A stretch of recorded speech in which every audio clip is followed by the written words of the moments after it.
High বন্ধুরা, এইটা সেই বেলি ফুল যাকে কিনেছিলাম শীতের ফুলের সঙ্গে। তারপর মোটামুটি সব ঠিকঠাকই ছিল, কিন্তু হঠাৎ করে যখন গরম পড়তে শুরু করলো তখন একটু সাইড করে রেখেছিলাম। তারপর জল দিতেও ভুলে গেছিলাম, সব পাতা শুকিয়ে পড়ে গেছিল।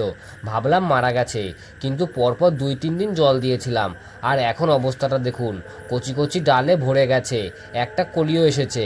আজকে এই গাছটাকেই রিপোর্টিং করে নেব। রিপোর্টিংয়ের জন্য নিয়ে নিয়েছি সামান্য পরিমাণে মাটি আর এক মুঠো গোবর সার। এইবার ভালো করে মিশিয়ে নেব। তারপরের কাজ হচ্ছে কালো প্লাস্টিকটাকে কেটে মাটিটাকে ভালোভাবে বাইরে নিয়ে আসা। একটু সাবধানে করবেন, গোড়ার মাটিটা যেন ঠিকঠাকই থাকে। শেকড়গুলি মোটামুটি ঠিকঠাকই আছে। এই দেখুন, নিচের দিকে যথেষ্ট পরিমাণে শেকড় আছে। প্রথমে গোড়ায় সামান্য পরিমাণে কিছু ঘাস হয়েছে, সেইগুলিকে পরিষ্কার করে নেব। তারপর গাছটা লাগানোর জন্য যে মাটি তৈরি করেছিলাম সেগুলিকে টবেই ভরে নেব। এখানেও আমি সেই 6 ইঞ্চির টবই ইউজ করব। একটু বড় টব, যেমন 8 ইঞ্চি হলে খুবই ভালো হতো, কিন্তু আমার কাছে এখন তো নেই। পরের বারে রিপোর্টিং করার সময় বড় টবেই লাগাবো। এখন আর কোনো প্রকারের রাসায়নিক সার ইউজ করব না। মোটামুটি ওই 6 থেকে 8 দিন পরে এনপিকে 19-19টা একটু স্প্রে করে দেবো।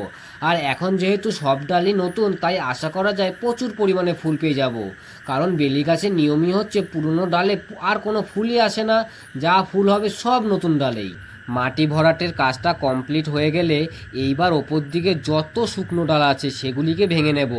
তাহলেই গাছটাকে দেখতে খুবই সুন্দর হয়ে যাবে। শুকনো ডালগুলির জন্যই দেখতে কেমন একটা লাগছিল।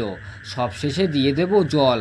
আর এই জলে মিশিয়ে নিয়েছি একটুখানি হিউমিক অ্যাসিড, যেটা শিকড়ের গ্রোথের জন্য খুবই দরকারি। দেখে নিন সবশেষে গাছটাকে কত সুন্দর লাগছে। এখনও দেখছিলাম প্রচুর পরিমাণে ডাল বেরোচ্ছে, আর ওই ডালগুলো বেরিয়ে গেলে গাছটা দেখতে আরও সুন্দর লাগবে, আরও অনেক বেশি ঝাঁকড়া হয়ে যাবে।